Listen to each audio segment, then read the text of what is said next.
एक घना और सुंदर जंगल था जहाँ तरह तरह के जानवर रहते थे। उसी जंगल में एक समझदार कछुआ और एक तेज तर्रार लेकिन थोड़ा डरपोक खरगोश रहते थे। दोनों में गहरी दोस्ती थी। वे हर दिन साथ घूमते, खेलते और एक दूसरे की मदद करते। एक दिन की बात है जब मौसम सुहाना था और ठंडी हवा बह रही थी। कछुआ और खरगोश जंगल की सैर पर निकले। पेड़ों से छनती धूप, पक्षियों की चहचहाहट और ताजगी से भरा वातावरण उन्हें बहुत अच्छा लग रहा था।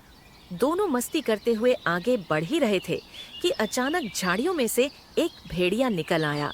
भेड़िया भूखा था और उसकी नजर सीधे खरगोश पर पड़ी। उसने दांत दिखाए और खरगोश पर झपट पड़ा। खरगोश डर गया, लेकिन जैसे तैसे वह कछुए के साथ वहां से भाग निकला। भेड़िया भी उनके पीछे दौड़ पड़ा। दोनों दौड़ते हुए जंगल के आखिरी किनारे तक पहुंच गए, जहां एक चौड़ी नदी बह रही थी।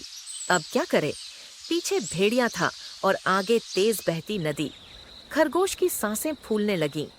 तभी उसे एक उपाय सूझा। उसने जल्दी से कहा, कछुए भैया, अगर हमें अपनी जान बचानी है तो तुम्हें मुझे अपनी पीठ पर बैठाकर नदी के पार ले चलना होगा। तुम तो अच्छे तैराक हो। कछुए ने बिना देर किए हामी भर दी। उसने खरगोश को अपनी मजबूत पीठ पर बैठाया और धीरे धीरे नदी में उतर गया। भेड़िया तट पर पहुंच चुका था, लेकिन वो तैरना नहीं जानता था। वह गुस्से से दहाड़ता रहा, पर कुछ कर नहीं सका। कछुआ और खरगोश सुरक्षित नदी पार पहुंच गए। तट पर बैठकर दोनों ने एक दूसरे को गले लगाया। खरगोश ने भावुक होकर कहा, आज अगर तुम नहीं होते तो मेरी जान नहीं बचती। तुम असली दोस्त हो।